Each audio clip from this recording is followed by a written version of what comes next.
नमस्कार मंडळी. सकाळचे 6:15 वाजलेले आहेत आणि मी आता गावात निघालेले आहे. गावात म्हणजे आमच्या गावात मी क्लास घेते त्या ठिकाणी मी निघालेले आहे. या ठिकाणी मी राहते. इथून 2 किलोमीटर अंतरावरती गाव आहे. तिथं मी ट्युशन घेते 1ली ते 7वीच्या मुलांचं. आणि ही माझी पुतणी मला न्यायला आलेली आहे गाडीवरून. तर बघा आता मी गाडीवरून दोघीजणी निघालेले आहोत. रोज जायचे हे रस्ता आहे माझे आणि माझ्या मिस्टरांचे. मी सकाळी 6 वाजता आम्ही दोघं घर सोडतो. 6:15 वाजता 6:30 वाजता माझा पहिला क्लास असतो, म्हणजे पहिली बॅच असते 5वी स्कॉलरशिपची. तर रोज सकाळी आम्ही चालत जातो. 6 वाजल्यापासून 6:30ला 5 मिनटं कमी असताना मी क्लासमध्ये पोचते आणि 6:30ला बरोबर माझा क्लास चालू होतो. तर आज माझे मिस्टर पुण्याला गेले असल्यामुळे सकाळी मला जायला माझ्याबरोबर कोण नव्हतं सोबतीला. आणि आता आम्ही चालत जात होतो, पण 2 आठवडे झाले आम्ही गाडीवरून जातो. कारण की आमच्या इकडे मोठ्या प्रमाणात बिबट्याचा वावर वाढलेला आहे. त्यामुळे बरीच लोकं आम्हाला रस्त्याने येता जाताना सांगत होते की मॅडम तुम्ही चालत जाऊ नका, गाडीवरून जावा, बिबट्याचा वावर इकडं वाढलेला आहे. त्यामुळे लोकं घाबरलेले आहेत. लोकं घाबरण्याचं एक कारण म्हणजे आमच्या या गावामध्ये एका माणसाच्या अंगावरती 2 व्हीलर चालवत असताना बिबट्याने हल्ला केला, चालू गाडीवरती असताना. आणि तेव्हापासून लोकांच्या मनामध्ये थोडी भीती निर्माण झालेली आहे या बिबट्याविषयी.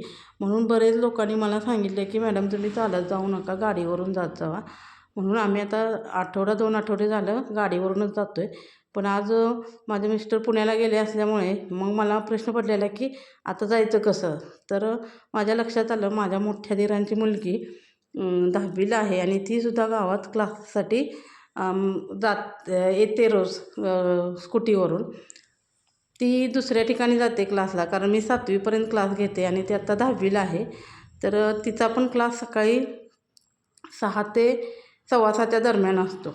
मग तिचं पण टायमिंग तेच आहे. मग मी फोन लावला रात्री दीदीला, म्हटलं दीदी मला सोडशील का गं. तर दीदी म्हणली मी सोडते, आपण दोघी जाऊया. मग मी निघालेले आहे. बघा एवढी भयान शांतता आहे, रस्त्याने कोणी माणूस नाही, एखाद दुसरा माणूस दिसतो, वाहन नाही. आणि अशा अवस्थेमध्ये तिलाही जावं लागतं आणि आम्हालाही जावं लागतं. तर बरेच लोकं म्हणतात मॅडम तुम्ही टाईम चेंज करा, पण टाईम चेंज करता येत नाही. कारण की आमच्या इकडं रयत शिक्षण संस्थेची शाळा आहे आणि या ठिकाणी गुरुकुल हा प्रकल्प राबवला जातो. त्या ठिकाणी त्यांची शाळा, गुरुकुलवाल्यांची शाळा सकाळी 8:30 वाजता भरते. त्यामुळं 8:30च्या आत आम्हाला त्या बॅचेस घ्याव्याच लागतात क्लासेसवाल्यांना. आणि म्हणजे मी लवकर जात असले तरी माझी प्रेरणा म्हणजे माझे विद्यार्थीच आहेत. कारण की माझ्या आधी माझे विद्यार्थी येऊन त्या ठिकाणी थांबलेले असतात. जर मला एका दिवशी उशीर झाला तर माझ्या आधी ते आलेले असतात. त्यामुळे ही लहानशी चिमुकली मुलं, एक 10-11 वर्षाची मुलं तर माझ्या आधी येऊन क्लासपाशी बसत असतील तर मला त्यांच्यापासून खूप मोठी प्रेरणा मिळते. आणि बघा आम्ही गावात एंट्री करत आहोत. गाव लागले आहे. उजव्या हाताला बघू शकता तुम्ही आमच्या शाळेची इमारत आहे. अतिशय भव्य दिव्य अशी इमारत आहे. ही शाळेची इमारत पहा. लोक आता जायला लागले चालायला. तर आम्ही गावात आलेलो आहोत. गावात एंट्री केल्यानंतर आपल्याला दिसतो तो कर्मवीरांचा पुतळा दिसतो बघा. कारण की रयत शिक्षण संस्थेची पहिली शाळा आमच्या काले या गावामध्ये स्थापन करण्यात आलेली आहे. त्यामुळे गावात जी सुरुवात होते ती कर्मवीरांच्या पुतळ्यानंच होते. त्या ठिकाणी सर्वजण नमस्कार करून पुढं जात असतात.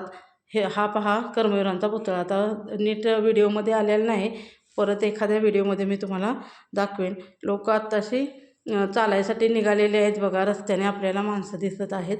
तर या डाव्या बाजूला बघा जो बोर्ड दिसतोय लाल रंगाचा, तिथं वसतिगृह आहे शाळेचं. तर ही बघा लोक आत्ता निघालेत. तर अशा तऱ्हेने माझा आता इथं स्टॉप आलेला आहे. मी इथं उतरणार आहे. खूप थंडी आहे. थंडीमुळे आमच्या दीदीच्या डोळ्यात पाणी आलेलं आहे, ते तुम्ही बघू शकशील. तर माझा हा व्हिडिओ तुम्हाला कसा वाटला लाईक करा, शेअर करा आणि सबस्क्राईब करा, तसेच कमेंटसुद्धा करा. धन्यवाद.